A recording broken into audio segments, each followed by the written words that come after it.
الحمد لله وكفى وسلام على عباده الذين اصطفى أما بعد فأعوذ بالله من الشيطان الرجيم بسم الله الرحمن الرحيم سيقول السفهاء من الناس ما ولاهم عن قبلتهم التي كانوا عليها قل لله المشرق والمغرب يهدي من يشاء إلى صراط مستقيم صدق الله العظيم اللهم صل على سيدنا محمد وعلى آل سيدنا محمد وبارك وسلم اللهم صل على سيدنا محمد وعلى آل سيدنا محمد وبارك وسلم اللهم صل على سيدنا محمد وعلى آل سيدنا محمد وبارك وسلم.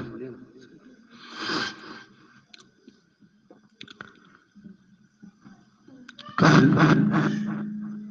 ہم نے پہلے پارے کا خلاصہ کیا تھا، آج دوسرے پارے کا اور خلاصہ کرنا ہے، ہو سکا تو ساتھ اگلے پارے کا بھی کر لیں گے کچھ. سیقول السفہاء، یہ دوسرا پارہ ہے. اس پارے میں 4 مضامین بیان کیے گئے ہیں. نمبر 1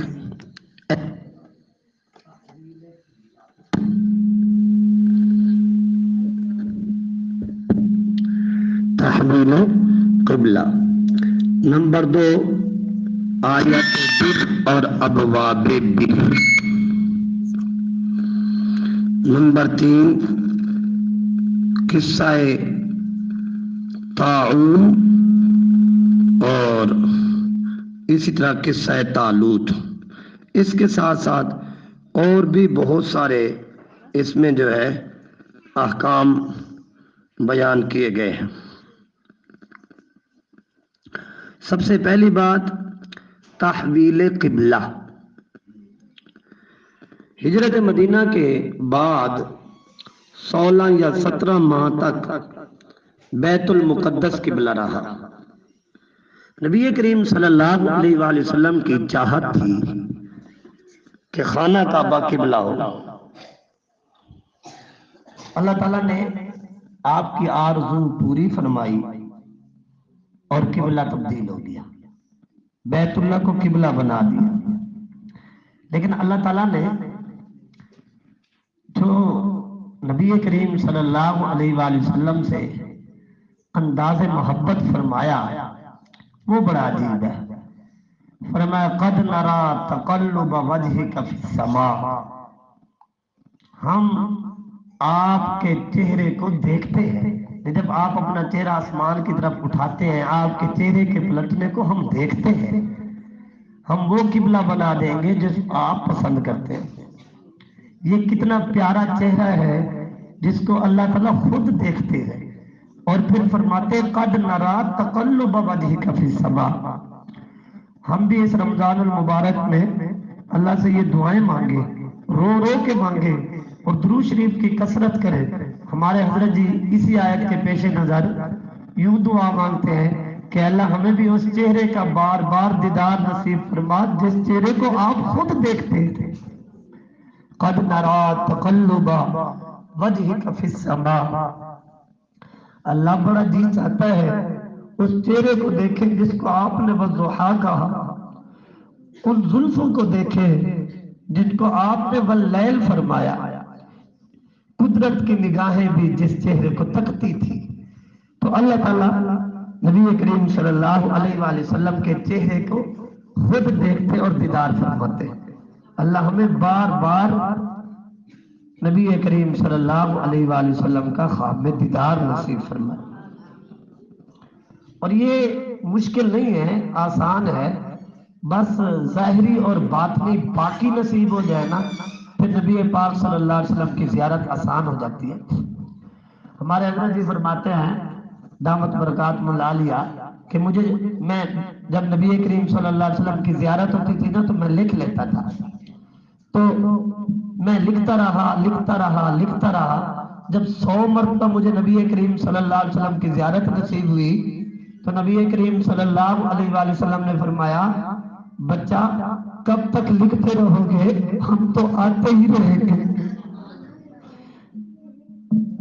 فرماتے ہیں ابھی 30 سال کی میری عمر نہیں ہوئی تھی، 30 سال سے پہلے مجھے 100 مرتبہ اس جوانی کی عمر میں آقا کریم صلی اللہ علیہ وسلم کی زیارت نصیب ہو چکی تھی۔ اس میں ہمارے حضرت جی فرماتے ہیں 2 چیزیں جو ہے بڑی اہم ہیں۔ ایک ہے پاکی کا خیال رکھنا، اپنا جسم پاک، کپڑے پاک، بستر پاک۔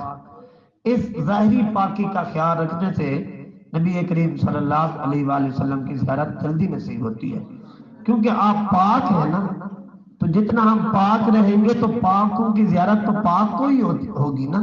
جب کپڑے نہ پاک، جسم نہ پاک، اور دوسری بات یہ ہے نگاہ پاک۔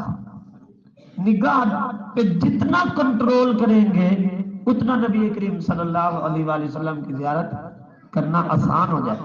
ہمارے حضرت بھی فرماتے ہیں ہم تو نگاہ کا اتنا کنٹرول کرتے تھے ہمیں یہ بھی نہیں پتا چلتا تھا کہ ہمارے پاس سے جو ہے مرد گزرا ہے یا عورت گزری ہے۔ پھر قدموں کی آواز سے جو ہے پتا چلتا تھا کہ مرد گزرا ہے یا عورت۔ اور فرماتے ہیں میری شکایتیں، یہ جو آنٹیاں ہوتی ہیں نا، آنٹیاں یہ بڑی میری والدہ کو میری شکایتیں لگاتی تھی کہ تمہارے بیٹا ہمارے پاس سے گزرا، سلام نہیں کیا اور یوں نہیں کیا۔ پھر ہمارے حضرت جی فرماتے ہیں کہ پھر میں کہتا تھا اپنی امی سے کہ امی ان آنٹیوں سے پوچھو کہ میں نے ان کو دیکھا بھی تھا، تو وہ کہتے نہیں تو جو نظر ہی نہیں اٹھاتا ہے، نیچے ہی منہ کر کے جو ہے نا وہ چلا جاتا ہے۔ تو فرمایا جب میں نے دیکھا ہی نہیں تو سلام کیا کرنا تھا۔ تو ہمارے حضرت جی فرماتے اس وقت ان آنٹیوں میں نا مجھے بڑا غصہ آتا تھا۔ تو بھائی پردے کا جتنا اہتمام کریں گے، نگاہوں کو جتنا کنٹرول کریں گے، اتنا جو ہے نبی صلی اللہ علیہ وسلم کی زیارت آسان ہے۔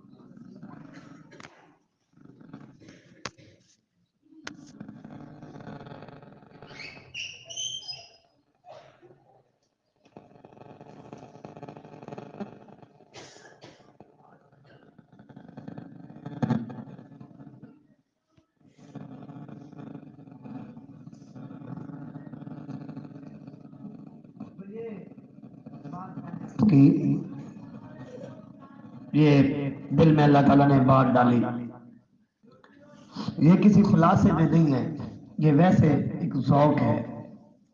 تو اس چہرے کو بھی ہمیں بھی دیکھنا نصیب ہو جس کو اللہ خود دیکھتے ہیں۔ اچھا دیکھتے ہیں، پھر دیکھنے کے بعد فرماتے ہیں قد نرا تقلب وجهک فی السماء، دیکھتے بھی ہیں پھر اللہ دیکھنے کا اظہار بھی کرتے ہیں۔ کیا بات ہے!